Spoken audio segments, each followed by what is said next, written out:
Eis que chegamos ao 18º vídeo.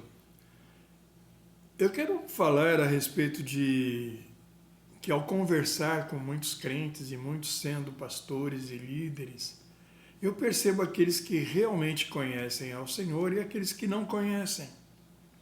Ao ouvir pregação, a mesma coisa. Porque a pessoa fala o que tem no coração. Uma pessoa que tem conhecimento apenas intelectual do Senhor, ele conhece mais de ouvir falar. Ele não consegue pelo andar com o Senhor.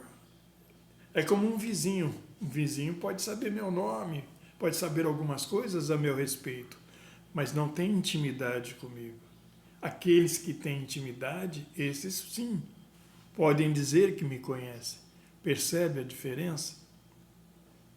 O Espírito Santo expõe aqueles que não conhecem ao Senhor, aqueles que dizem que conhecem, mas na prática não. Eu sei pelo discernimento que Ele me dá, como está lá em João, capítulo 16, verso 8. O Espírito Santo vai expor a culpa do mundo, do pecado, porque não crê em mim. O pecado é não crer em Jesus. Então, as pessoas que conhecem ao Senhor são cheias do Espírito e de sabedoria. Elas dão bom testemunho a respeito do Senhor. Está lá em Atos, capítulo 6, a partir do verso 3. Os diáconos que foram escolhidos, né? Para quê? Para ajudar no servir os outros irmãos da igreja. Então, eles disseram para que escolhessem 7 homens que dessem bom testemunho e que fossem cheios do Espírito e de sabedoria. Não é uma sabedoria intelectual, é uma sabedoria do conhecimento do Senhor. Uma sabedoria que vem do alto por causa do seu relacionamento com Ele. Entende isso? Então, ao conversar com muitas pessoas que se dizem crentes, eu percebo isso. As que conhecem o Senhor são cheias do Espírito e de sabedoria. As que não conhecem têm um conhecimento apenas intelectual. Ele lê muito as Escrituras e conhece muito das Escrituras. Todavia é um conhecimento apenas intelectual. Não é um conhecimento de alguém que tem um relacionamento íntimo com o Senhor. Essas pessoas são secas, áridas, são umas fontes vazias, não tem água. Veja o que Jesus diz a respeito disso.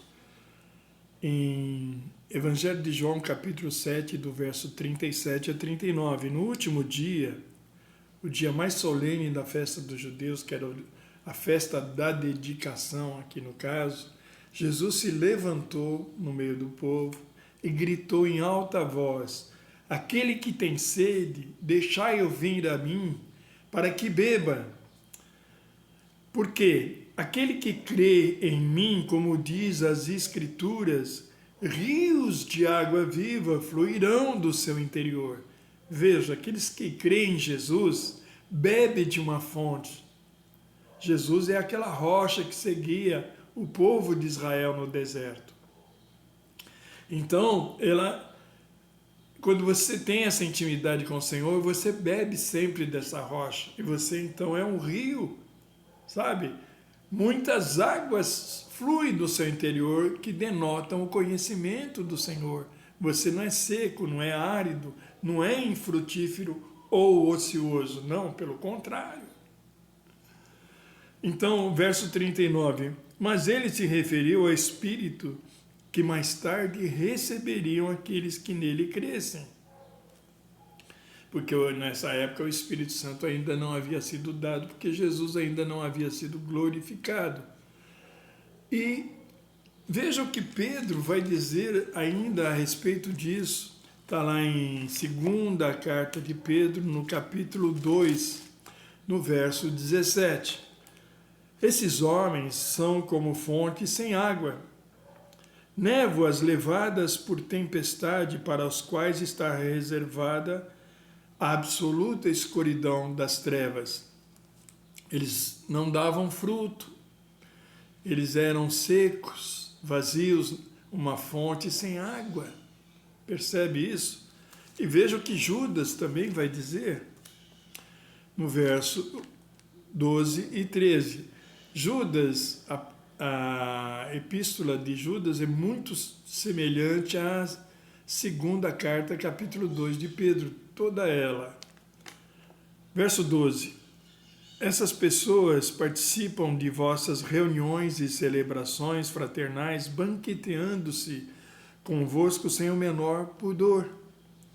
Agem como pastores que a si mesmos se apacentam. Vagam como nuvens sem água. Judas usa a expressão nuvem sem água. Uma nuvem sem água não vai adiantar nada. A terra continua seca. Precisa uma nuvem cheia de água para poder cair sobre a terra. São impelidas pelos ventos. São como árvores sem folhas nem fruto, 2 vezes mortas, arrancadas pela raiz. Veja, no Salmo 1 fala de uma árvore, né, plantada junto a ribeiros, cujas folhas não murcham e o fruto se dá na estação própria. São aqueles frutíferos que andam com o Senhor. Aqui não, é uma árvore seca. Jesus falou que toda árvore, né, que não der fruto, meu Pai vai arrancá-la. Ele vai arrancar. João Batista pregava, o machado já está à raiz da árvore. Toda árvore que não dá fruto é o que? Cortada e lançada ao fogo. Percebe? Nós temos que ser frutíferos. No Evangelho de João, capítulo 15, diz: aquele que permanece em mim e eu nele dará muito fruto. Todavia, aquele que não dá fruto é cortado da videira e lançado ao fogo. Verso 13, então, de Judas aqui. São como as ondas bravias do mar espumando suas próprias indecências, estrelas errantes, para as quais estão preparadas as mais densas trevas por toda a eternidade. Então, não basta dizer que crer no Senhor, né? Tiago vai falar no capítulo 2, verso 24, o seguinte: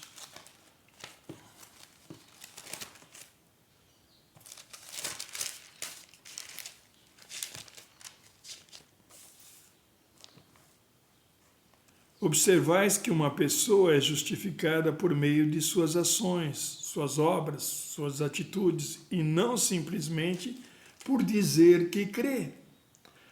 E Paulo, falando a Tito, no capítulo 1, verso 16, diz a mesma coisa. Eles afirmam que conhecem a Deus, mas por meio de suas atitudes, obras, o negam.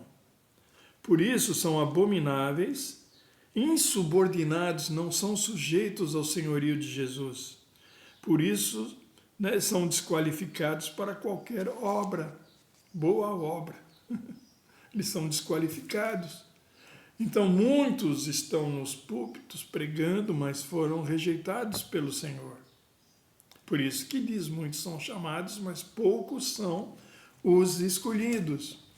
No começo, um ano mais ou menos que eu tinha de conversão, eu trabalhava à noite. E eu não tinha tempo de ir na igreja a não ser aos domingos à noite. De vez em quando eu ia também no domingo de manhã, mas era difícil porque eu chegava em casa de madrugada. E eu falei com o Senhor, eu não sei como que eu vou aprender a orar se eu raramente vou à igreja. Então o Senhor falou comigo. Ele disse, por que você não faz as orações que Paulo fazia aos Efésios? O Senhor sabia que eu pensava que essas orações eram só para o povo de Éfeso. E por isso, então, ele me disse, Deus não faz acepção de pessoas. Se o povo de Éfeso precisava dessas orações, você também precisa. Percebe? Então, eu passei a fazer essas orações. As orações estão lá, no capítulo 1, do verso 16 a 23, e no capítulo 3, do verso 14 a 21. Elas estão na segunda pessoa do plural, porque Paulo está fazendo uma intercessão por eles. Então, como que eu ia interceder por mim mesmo, eu coloquei essas orações na primeira pessoa do singular. Percebe? E veja como que fica então. Verso 16. Não cesso de dar graças por vós, recordando-me de vós em minhas orações. Então, eu orava recordando de mim mesmo em minhas orações. E aí eu ia trocando. Para que o Deus de nosso Senhor Jesus Cristo, o Pai da Glória, vos dê o espírito de sabedoria e de revelação. Então eu orava para que Ele me dê o espírito de sabedoria e de revelação, no pleno conhecimento dEle. Conhecimento dEle quem? De Cristo, de Jesus. Então preciso conhecê-lo intimamente. Então preciso pedir o quê? O espírito de revelação. O espírito que dá sabedoria. Lembra dos diáconos? Eles eram cheios de sabedoria. Os apóstolos eram cheios de sabedoria, porque eles eram cheios do Espírito de Deus. Eles tinham comunhão íntima ao Senhor. E aí, verso 18, ora ainda para que os olhos do vosso coração sejam iluminados. Os olhos do meu coração sejam iluminados. Para que eu saiba qual é a real esperança do chamado que Ele me fez. Eu sempre trocava, né? Quais são as riquezas da glória da sua herança nos santos e a incomparável grandeza do seu poder para comigo, que creio, conforme a atuação da sua portentosa força, essa força que atuou em Cristo Jesus, ressuscitando-o dos mortos e colocando à destra de Deus acima de todo o poder, autoridade. Entende? Ele colocou Jesus acima de tudo isso. E colocou tudo, né, sujeito aos seus pés, debaixo dos seus pés. Ele é cabeça sobre tudo e o concedeu à igreja, que é o seu corpo. Ele é cabeça da igreja. Então, esse poder vai atuar naqueles que creem de fato. Então, eles estão recebendo continuamente o Espírito de revelação e de sabedoria dado pelo Senhor para entender, para conhecer intimamente a Jesus, no pleno conhecimento dele. E o Senhor nos faz conhecer também o Pai. E lá no capítulo 3, então, de Efésios, a partir do verso 14, por esse motivo dobro os meus joelhos diante do Pai, do qual se deriva toda a paternidade nos céus e na terra. Oro que, para que juntamente com suas gloriosas riquezas Ele nos fortaleça no nosso homem interior, Ele me fortaleça no meu homem interior, robustecendo-o com todo o poder por meio do Espírito Santo, para que Cristo habite por meio da fé no meu coração, a fim de que, estando arraigados e fundamentados em Cristo Jesus, podemos compreender juntamente com todos os santos a largura, o comprimento, a altura e a profundidade desse amor fraterno, e assim entender o amor de Cristo que excede todo o conhecimento, para que sejamos preenchidos por toda a plenitude de Deus. Veja, novamente, plenitude de Deus, ser cheio de Deus. Aquele que é poderoso para realizar infinitamente mais, além de tudo que pedimos ou pensamos, segundo o seu poder que opera em nós, a Ele seja a glória na igreja e em Cristo Jesus para todos sempre e sempre. Amém. Então esse poder vai atuar em nós.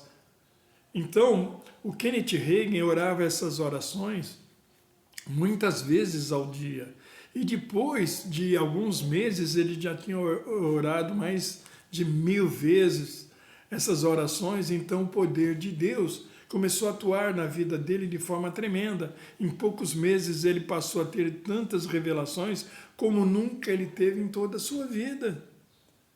Entende isso? Ora, Deus não faz acepção de pessoas. Se eu precisava, se o povo de Éfeso precisava, se o Kenneth Hagin precisou dessas orações, você também precisa.